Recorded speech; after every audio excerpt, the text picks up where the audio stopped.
Planning a wedding had been stressful enough without my parents adding to it, but of course they had to. My fiancé, 32 male, and I, 27 female, had been carefully budgeting everything, making sure we were being practical while still having the wedding we wanted.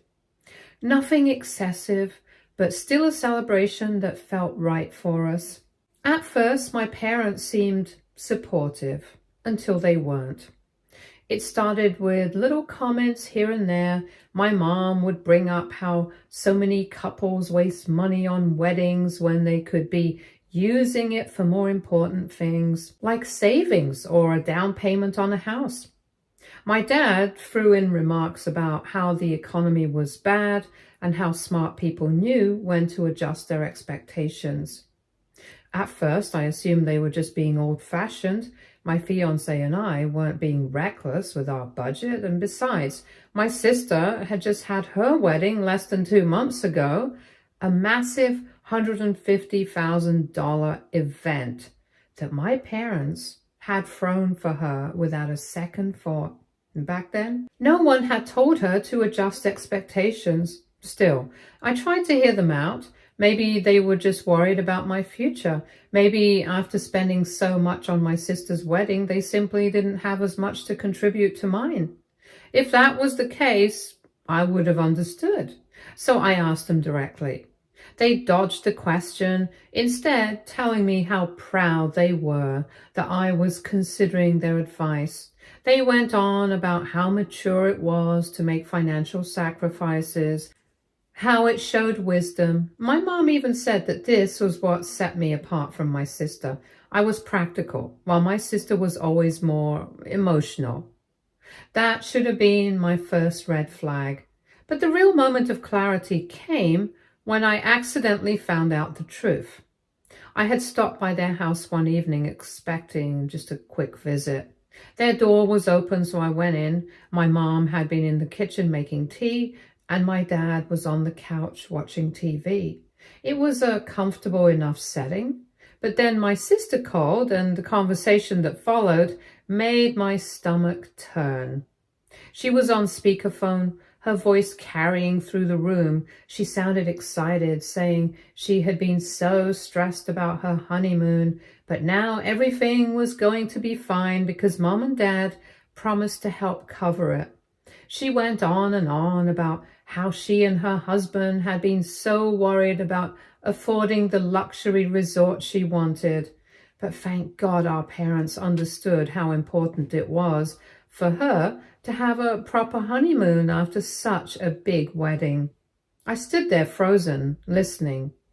My parents reassured her that they wouldn't let her worry about money. After all, she had so much on her plate. They told her that helping her out was their priority right now, and that's why they were being extra careful about unnecessary expenses elsewhere. And that's when it hit me. The unnecessary expenses? My wedding. That's what all their talk about downsizing and practicality had been about. Not about me or my future. Not about financial wisdom. It was about them wanting to reroute money from my wedding to her honeymoon. My sister, who had already gotten her dream $150,000 wedding, was now entitled to their financial help again, and I was supposed to adjust my expectations for her sake.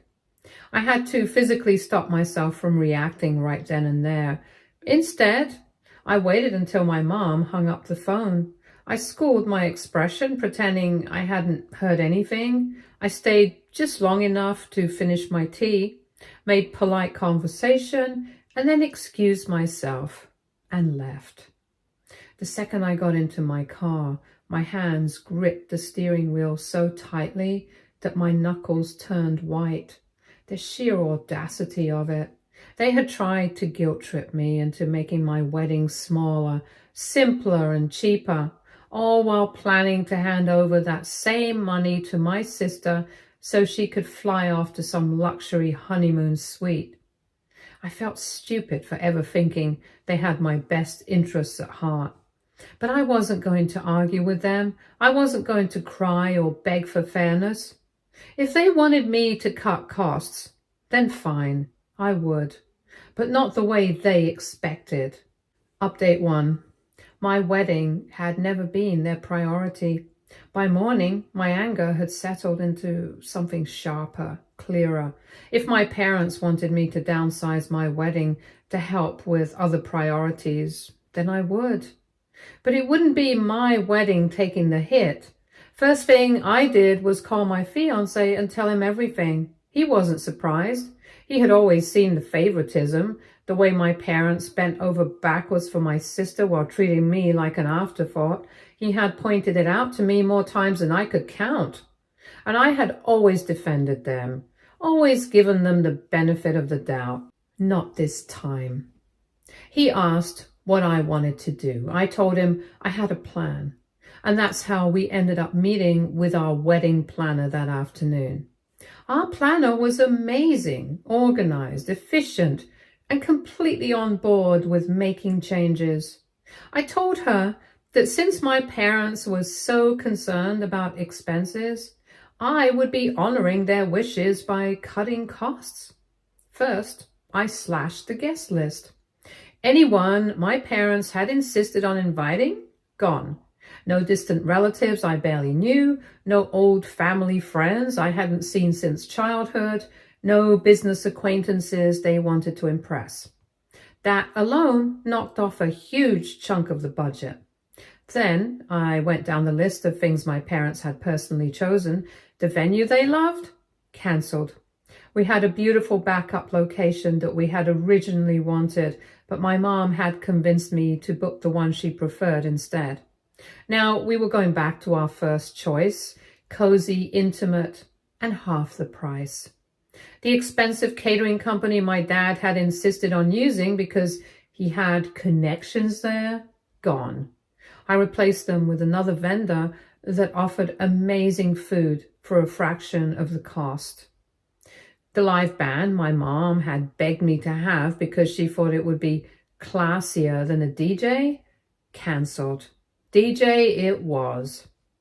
And of course, the full bar my parents had been adamant about, because what's a wedding without top shelf liquor? Nope. We were doing beer, wine, and a signature cocktail. No need to go overboard. Every decision I made was practical, reasonable, and completely justified. And yet, I knew my parents were going to hate it. They wanted me to sacrifice? Fine. But they were about to learn that if sacrifices were going to be made, they weren't going to be the ones deciding who had to make them. And the best part? Since they had so graciously told me I needed to be responsible with my spending, I made sure not to ask them for a single cent moving forward. I sent them an email later with all the updates. No long explanation, no argument, just a simple, polite message thanking them for their financial advice and letting them know I had taken their wisdom to heart and made the necessary adjustments. I included the new guest list, venue, catering, and entertainment details, along with the new, significantly lower budget that my fiancé and I were paying for. Because let's be honest, it wasn't like they had actually contributed anything financially. Sure, they had opinions, plenty of them, but money? Not a single cent. I had asked them for help a couple of times, not because I felt entitled to it, but because they were the ones pushing for a wedding that was fancier than what my fiancé and I had originally planned. If they wanted the elaborate venue, the high-end catering, the premium bar, the expensive details, then it only made sense that they help pay for it, right? Apparently not. Every time I brought up finances, the response was the same. My mom would sigh and remind me that weddings shouldn't be about spending so much money. My dad would go off about how young couples these days don't know how to be financially responsible. And both of them would circle back to the same conclusion. I should just downsize. But here was the kicker. They wouldn't downsize the parts that they had chosen. I should cut back on my guest list, but theirs had to stay. I should pick a cheaper dress, but my mom still wanted her custom tailored gown for the mother of the bride look. I should cut the DJ to save money, but my dad needed that full open bar for his friends. Make it make sense. They had been so smug, so condescending, acting like I was some naive child who didn't understand financial responsibility. But when I actually did what they asked, when I took their advice and cut costs, suddenly I was ruining everything. It was almost laughable. So now I was taking full control. My fiance and I would pay for everything, but only the things we wanted. If my parents wanted to fund their own little spectacle, they were welcome to throw a party for themselves. But my wedding, it was going to be exactly what we wanted and nothing more. And now that the decisions had been made, I sat back and waited for the explosion. The fallout was going to be glorious. Update 2. I didn't have to wait long. It started with my mom. She called me not even an hour after I sent the message. Her voice was strained, that tight, forced tone she used whenever she was barely holding back her irritation, but still trying to sound reasonable. She said she was surprised by my decision, that she hadn't expected me to take things so far. She asked why I had cut out so many important things. She didn't say her things, but that's exactly what she meant. I reminded her that I had simply followed her advice, downsized, kept things within a reasonable budget, made the wedding simpler, less extravagant, more financially responsible. Just like she and my dad had been preaching all this time. She tried to reframe it, saying she never meant for me to go this far, that I should have talked to them first. I told her I had talked to them repeatedly. And each time they told me to cut back, so I did. I could hear the irritation rising in her voice as she said it just seemed so small now. Didn't I want to celebrate properly? I asked her why she was more upset about the downsizing than I was. After all, I was the bride, wasn't I? If I was happy with it, why wasn't she?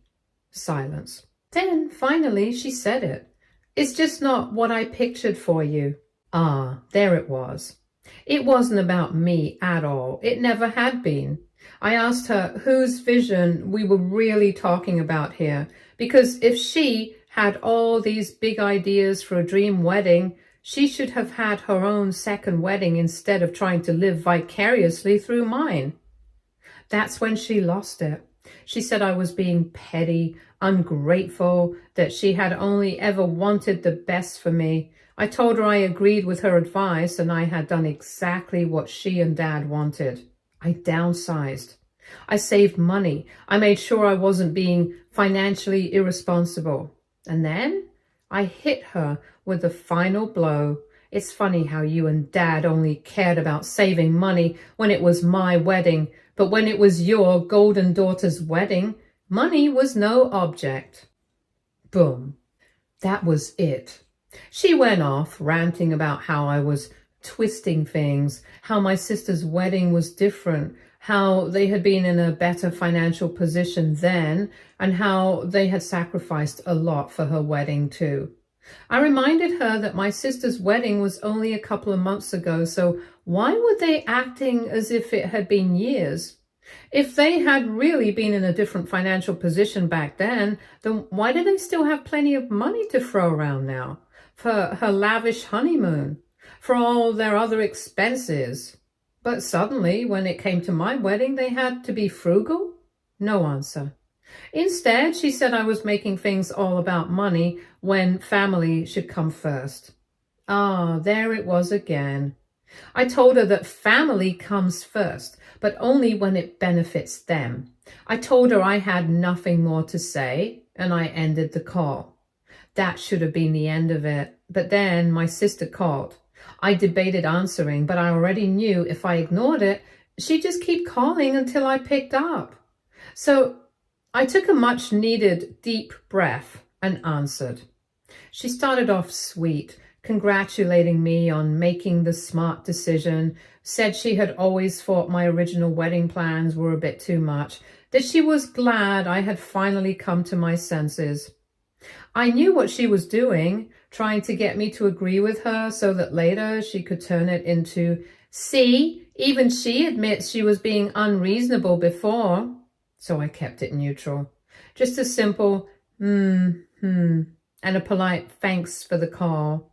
That's when she started poking. She said it was so great that I was being more mindful of expenses because it meant Mom and Dad could finally have some breathing room financially, that it was such a relief for them to know they didn't have to stress about my wedding costs on top of other priorities. I asked her if those other priorities included her honeymoon. Dead silence. Then an overly defensive, what's that supposed to mean? I told her I had overheard the conversation, that I knew our parents were perfectly fine funding her luxurious, no-expense-spared honeymoon while telling me to cut costs on my own wedding. She immediately went into damage control mode, said I had misunderstood, that it wasn't like that my parents were just trying to help me make smart choices. I told her she didn't need to defend them. The facts spoke for themselves. That's when the switch flipped. She went from sweet and rational to furious and accusatory in a second. She said I was being selfish, that I was trying to punish Mom and Dad for not spoiling me the way they had spoiled her, that I was throwing a tantrum because I wasn't the favorite. That was rich coming from her. I told her I wasn't punishing anyone. I was just following our parents' own advice, downsizing, cutting unnecessary expenses and being financially responsible. And if that meant cutting out things they wanted but refused to pay for, that was on them. She was livid. Said I was being spiteful, petty, vindictive. I told her she sounded scared. That shut her up. I told her it was funny how she suddenly cared so much about my wedding plans now that they weren't extravagant, almost like she was worried about how it would reflect on her and the image she and my parents had built. And then I told her not to worry. After all, I agreed with Mom and Dad. I needed to be more careful with money. I needed to downsize. I needed to be practical, and I was just so grateful to them for helping me see that before I made a huge financial mistake. And then I hung up. I stared at my phone for a long moment, waiting for it to ring again. It didn't. They were speechless. Huh? And that was the best wedding gift they could have ever given me. Update 3. It was quiet for about a day, too quiet. I knew my family well enough to know that silence didn't mean surrender. It meant regrouping. They were probably sitting around trying to figure out how to spin this back in their favor. And right on schedule, my dad called. Unlike my mom and sister, he wasn't the type to yell or guilt trip outright. No, his approach was always rationality. He liked to act like the calm, reasonable one, the problem solver, the adult in the room. So I picked up, bracing myself for whatever angle he was about to take. He started off measured, saying he wanted to have a civil conversation about everything. He said my mother had been very upset about my reaction and that they felt blindsided.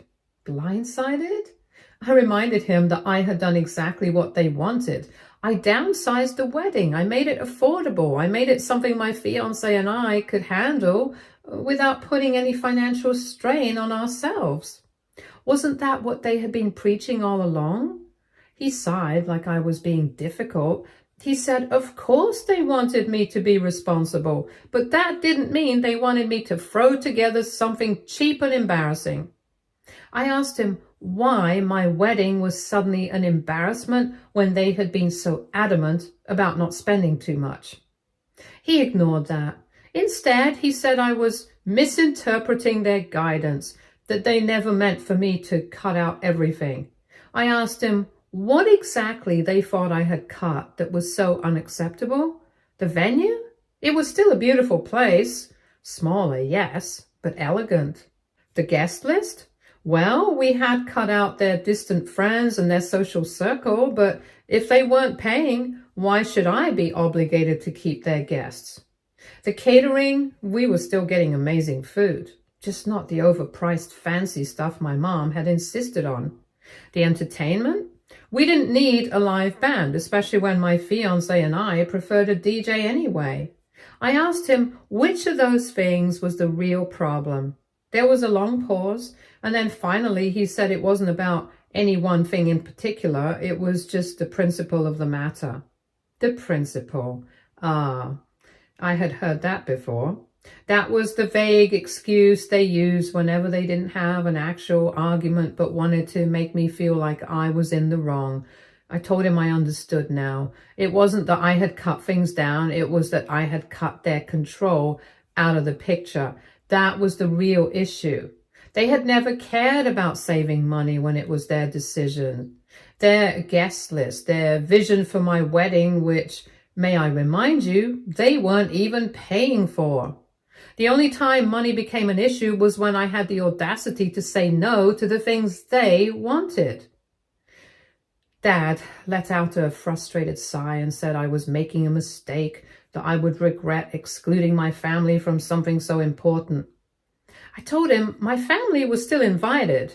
They were welcome to come and celebrate with us, just not dictate our wedding. He was quiet again, and then he asked if I was really going through with this. I told him I was, and that was that, or so I thought. Then came the relatives. It started with my aunt. She called, acting concerned, saying she just wanted to check in because she had heard from my mother that I was going through something. I asked her what exactly she had heard. She got vague, said she knew there was some tension between me and my parents, that she was so sad to hear that I was pushing them away over silly wedding drama. I laughed, because of course my mom had framed it that way. I told my aunt that I wasn't pushing anyone away. I was simply handling my wedding in a way that made sense for me. She tried the family should come first line. I told her I agreed, and that's why I was putting my future marriage first. She tried the your parents only want what's best for you line. I told her that was great, but their definition of what's best for me involved me going broke to accommodate them. She tried the you'll regret this one day line, and I told her the only regret I'll have was not standing up for myself sooner. And just like that, she backed off. Then came my cousin. She wasn't as subtle. She sent me a long text saying I was being selfish and that I was ruining family relationships over something as stupid as a wedding. I told her if a wedding was enough to ruin our relationships, maybe those relationships weren't that strong to begin with. She didn't like that. I could see the dots appearing as she furiously typed the response, but before she could send it, I blocked her. She was my sister's favorite cousin after all. She would side with her. At this point, I was done entertaining nonsense. And then finally my sister called again, but this time she didn't sound angry. She sounded smug. She said she was glad I had finally come to my senses and cut things down. I asked her what she meant. She said she had spoken to Mom and Dad and that they had come up with a solution that would work for everyone. I already knew I wasn't going to like this. She said since my new wedding was so much smaller, my parents figured there was no point in wasting money on a big family event. Instead, they thought it would be better to just make it an intimate gathering. And because it was so intimate, they suggested we just combine it with a family trip. That way, they could celebrate with us in a more meaningful way. I stared at my phone. They wanted to turn my wedding into a family vacation. I asked her if she was serious. She laughed and said, "Of course." It made so much more sense this way. Instead of some small, awkward wedding, we could just have a nice little celebration during a trip. I asked her if this trip was the same one she and her husband were planning for their lavish honeymoon. She hesitated for half a second before saying, "Well, yeah, but it would be a great bonding experience." I laughed. and laughed. And then finally I asked her if she seriously thought I was dumb enough to fall for that. Because really, first they wanted me to downsize so that they could afford her honeymoon. Now they wanted me to combine my wedding with her honeymoon so they didn't have to pay for that either. I told her she and our parents had truly outdone themselves this time, that this was the most shameless, ridiculous thing they had ever pulled. She got flustered and tried to spin it like I was overreacting. I told her to enjoy her honeymoon, because my wedding, it was none of their concern anymore. And this was me officially uninviting them. And with that, I hung up. Update 4. I knew my parents would find out eventually. I had no doubt my sister would run straight to them, sobbing about how horribly I had spoken to her and how I had uninvited my own parents from my wedding. But I didn't expect the call to come so soon. Barely an hour after hanging up on my sister, my mom was blowing up my phone. When I didn't answer, my dad started calling. When I ignored that too, they switched to messaging. They didn't ask why they were uninvited. No, they went straight into, how could you do this to us? We're your parents. We gave you everything. This is disgusting behavior. You're throwing away your family over nothing. Typical. I let them rant for a while, letting the messages pile up. And then, when I was good and ready, I picked up the phone and called them. I made sure my voice was ice cold but furious, making it sound like they had just crossed the line of no return. I demanded to know if they seriously thought I would combine my wedding with my sister and her idiot husband's honeymoon. They had the audacity to sound offended. My mom stammered, trying to spin it as just a misunderstanding.